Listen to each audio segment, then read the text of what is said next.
अस्सलाम वालेकुम guys, welcome back to our another vlog. तो आज 1 जून है और वेडनेसडे का दिन है और पहला दिन है हमारा काम का और जा रहा हूँ मैं।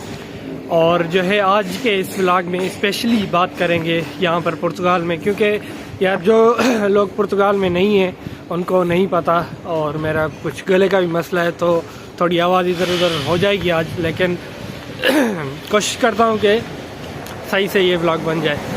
तो इस व्लॉग में बात करते हैं आर्टिकल 88 के बारे में पुर्तगाल में।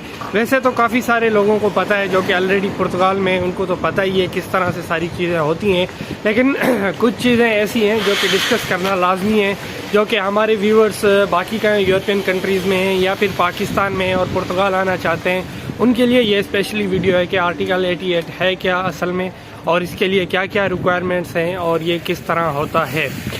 तो और इसके दूसरे नाम भी होते हैं जैसे कि सेफ एंट्री हो गई या फिर फाइल लॉक वगैरह, ये सारी चीज़ें हो गई। तो सबसे पहले बात करते हैं कि इसकी रिक्वायरमेंट्स क्या हैं। तो रिक्वायरमेंट्स इतनी कोई ज़्यादा नहीं है। रिक्वायरमेंट सिर्फ आपका जो है पासपोर्ट है और जो यूरोप का वैलिड वीज़ा किसी भी कंट्री का हो वो आपको लाजमी चाहिए। अगर वो नहीं है फिर भी हो जाता है, लेकिन वो कैटेगरी दूसरी हो जाती है।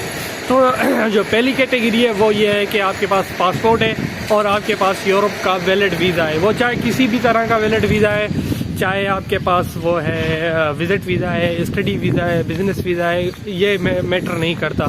आपके पास वैलिड वीज़ा है या रेजिडेंस कार्ड है किसी भी कंट्री का, वो भी स्टूडेंट है या फिर वर्कर है या फिर कुछ भी है, वो जो है वो मैटर नहीं करता। एक चीज़ ये डॉक्यूमेंट आपको लाजमी चाहिए।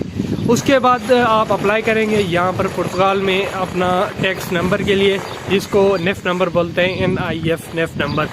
वो आपका एक दिन में बन जाता है, उसमें कोई वेट नहीं लगता। और उसके बाद जो दूसरे नंबर पर है वो है सोशल सिक्योरिटी नंबर या जिसे NIS नंबर बोलते हैं, USS पता नहीं ऐसा इस तरह कुछ का है। तो उसके लिए पहले जो है वो टाइम लगता था, लेकिन अब वो टाइम नहीं लगता। पहले 3 हफ्ते लगते थे ऑलमोस्ट जो है आपको फिर मिल जाता था। अब जो है इन्होंने अपडेट किया है कि वो आपको एक ही दिन में बना के देते हैं। तो ये 2 नंबर लाजमी चाहिए जब आप फाइल जो लॉक करवा रहे हैं या फिर सेफ एंट्री करवा रहे हैं या फिर जो है वो आर्टिकल 88 में आप फाइल जमा करवा रहे हैं। तो ये 3 चीज़ें हो गई। और उसके बाद जो है आपको चाहिए जॉब कॉन्ट्रैक्ट, वो बहुत ही लाजमी है जॉब कॉन्ट्रैक्ट। वैसे ये इसकी जो एप्लीकेशन है वो ऑनलाइन फिल होती है, तो काफ़ी सारे लोग इस तरह करते हैं कि सोशल सिक्योरिटी नंबर नहीं आया होता फिर भी कर देते हैं, या फिर जॉब कॉन्ट्रैक्ट नहीं होता तो फिर भी कर देते हैं। लेकिन ऐसा ना करें, ऐसा करने से जो है वो काफ़ी सारे मसले आगे चल के आ जाते हैं। आपके पास ये जो है लाजमी चीज़ें हैं, क्योंकि हेल्थ नंबर है वो फिर आप बाद में डाल सकते हैं, उसका कोई इशू नहीं है। आपका जॉब कॉन्ट्रैक्ट वो बहुत ही इम्पॉर्टेंट रोल प्ले करता है, क्योंकि ये कार्ड है उस चीज़ के लिए कि आप यहाँ पर वर्क कर रहे हैं, आप एज अ वर्कर यहाँ पर जो है अपने आप को रजिस्टर कर रहे हैं। तो जॉब कॉन्ट्रैक्ट बहुत ही लाजमी है। और जो सबसे इम्पॉर्टेंट बात ये है कि ये तो डॉक्यूमेंट हो गए, ये सारे डॉक्यूमेंट हैं। दूसरी बात ये है कि पैसे कितने लगते हैं, क्योंकि एजेंट्स के मुख्तलिफ रेट हैं यहाँ पर। पैसे जो है बहुत ही इंपॉर्टेंट है डिस्कस करना कि लगते कितने एक्चुअली, क्योंकि कोई इधर 1000 यूरो ले रहा है, कोई 1500 यूरो ले रहा है, कोई 400 यूरो ले रहा है। तो असलियत जानना भी बहुत ज़रूरी होता है। और ये असलियत आपको जो है पुर्तगाल आके ही पता चलती है, किसी और कंट्री में बैठकर आपको पता नहीं चल सकती। तो आपका जो सोशल सिक्योरिटी नंबर है या NIF नंबर है या फिर हेल्थ नंबर है या कुछ भी है, वो फ्री में बनते हैं। तकरीबन कोई 1-2 यूरो लगते होंगे तो होंगे, क्योंकि वो फिर भेजते हैं आपको आपकी एड्रेस पर उस चीज़ के लिए, लेकिन उसमें पैसे नहीं लगते हैं, बिल्कुल भी पैसे नहीं लगते हैं। हमने खुद बनवाया है, इस तरह का कुछ हिसाब किताब नहीं है। जो कि पैसे लेते हैं, क्योंकि काफ़ी सारे लोगों को आते ही जॉब कॉन्ट्रैक्ट नहीं मिलता, तो वो अप्लाई करना चाहते हैं, तो वो जिस एजेंट से जॉब कॉन्ट्रैक्ट लेते हैं वो सिर्फ उसी चीज़ के ही पैसे होते हैं, वो जॉब कॉन्ट्रैक्ट के पैसे होते हैं। और ये डिपेंड करता है एजेंट पे कि वो कितने ले रहा है, उसकी मर्ज़ी जितने ले, क्योंकि वही जॉब कॉन्ट्रैक्ट दिला के देगा। वैसे तो यहाँ पर जो नॉर्मल सही और मतलब कह सकते हैं कि देने भी चाहिए, वो हैं 400 से 500 यूरो तक। ये नॉर्मल रेट यहाँ पर चलता है। आप 5 लाख करवा रहे हैं या फिर सेफ एंट्री करवा रहे हैं। अगर आप से कोई इससे ज़्यादा एक्सपेंसिव ले रहा है, मतलब 1000 यूरो ले रहा है या 1500 यूरो ले रहा है, तो मैं रिकमेंड नहीं करूँगा कि आप उससे करवाएं। आप फाइन करें, कोई 400 में कर रहा होगा, 300 में कर रहा होगा, क्योंकि ये सारी चीज़ें हो जाती हैं 300-400 में। तो पैसों की भी बात हो गई और डॉक्यूमेंट्स की भी बात हो गई। और उसके बाद जो है, अगर आप किसी दूसरी कंट्री में फिर जो है आप यहाँ पर पुर्तगाल में सेफ एंट्री करवा सकते हैं या नहीं करवा सकते।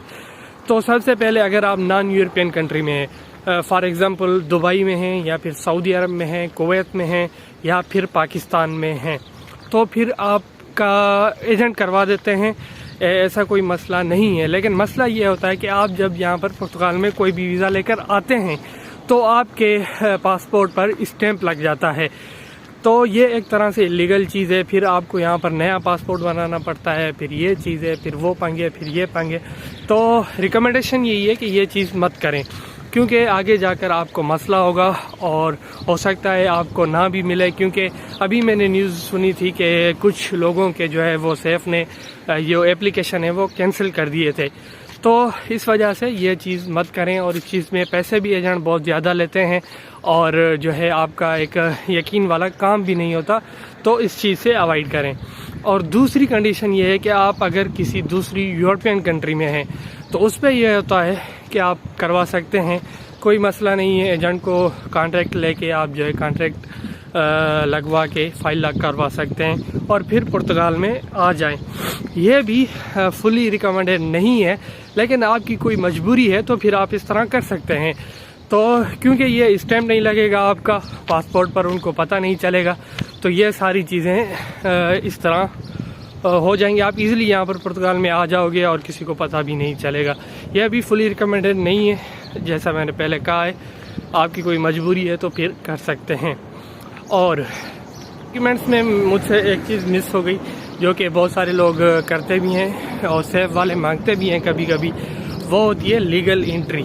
मतलब आपको बस का टिकट जो कि पुर्तगाल आते वक्त आपने लिया था वो, या फिर होटल रिजर्वेशन जो कि आप जिस दिन जो है वो पुर्तगाल में आए थे, कहाँ रुके थे, वो इम्पॉर्टेंट नहीं है, लेकिन आपके पास होना चाहिए। कभी कभी वो मांग लेते हैं, तो ये सारी चीज़ें आपके पास होनी चाहिए, लेकिन वो मतलब एज ए इम्पॉर्टेंट चीज़ नहीं है, लेकिन फिर भी होना चाहिए। क्योंकि हमने भी करवाया था लेकिन हमें काम नहीं आया। हमारा तो केस ही दूसरा है, जो यूक्रेन से आए थे हम और इधर उधर।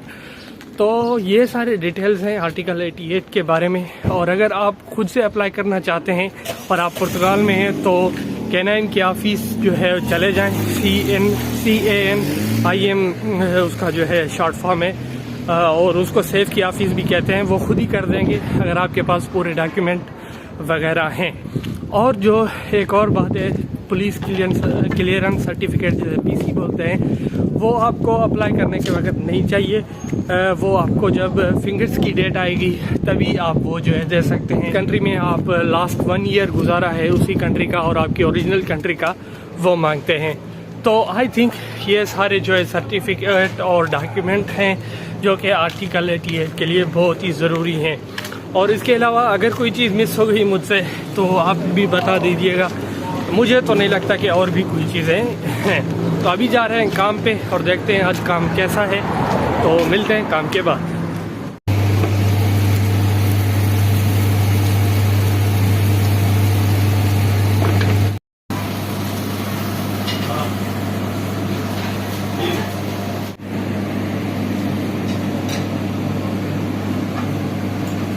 तो गाइज़ अभी जो है मेरा काम ख़त्म होने वाला है और इन द लास्ट आज मैं ही था, क्योंकि सुबह को बारिश हो रही थी तो इतने कस्टमर नहीं थे और जो शेफ़ वगैरह सब कुछ सारे चले गए थे। वैसे तो मुझे भेज देते क्योंकि मेरे पिछले आवर्स रहते हैं, क्योंकि मैंने एक दिन काम नहीं किया था तो इसलिए मैं ही यहाँ पर रुका। और जो है 5 बजे से मैं ही अकेला काम कर रहा हूँ और अभी मुझे ही बंद करना पड़ेगा। तो सुबह को हम बात कर रहे थे आर्टिकल 88 के बारे में। तो ये सारी चीज़ें थी जो मैंने आपको एक्सप्लेन की हैं। और अगर आपको कोई चीज़ समझ नहीं आई हो या कोई क्वेश्चन हो तो आप हमें जो है कमेंट सेक्शन में क्वेश्चन कर सकते हैं, या फिर हमारे फेसबुक पेज पर उसका भी लिंक जो है आपको डिस्क्रिप्शन में मिल जाएगा, आप वहाँ पर भी जो है हमें मैसेज कर सकते हैं। और सालार भी अभी चला गया था क्योंकि 10 बजे आया था और जो है वो 6 बजे चला गया था, लेकिन मैं अभी क्लोजिंग करके वापस जाऊंगा। तो आज की वीडियो के लिए यही सारी चीज़ें थी। और अगर आपको भी कोई इन्फॉर्मेशन है ऐसी आर्टिकल 88 के बारे में, और या जो हम यूक्रेन से आए थे तो उनके लिए भी थोड़ा बहुत जो है वो डिफरेंट था, वो किसी और वीडियो में जो है डिस्कस करेंगे। ये काफ़ी बड़ी हो गई है। तो इन द लास्ट हमारे चैनल को सब्सक्राइब करें और दोस्तों के साथ शेयर भी करें, लाइक भी करें और कमेंट भी करें।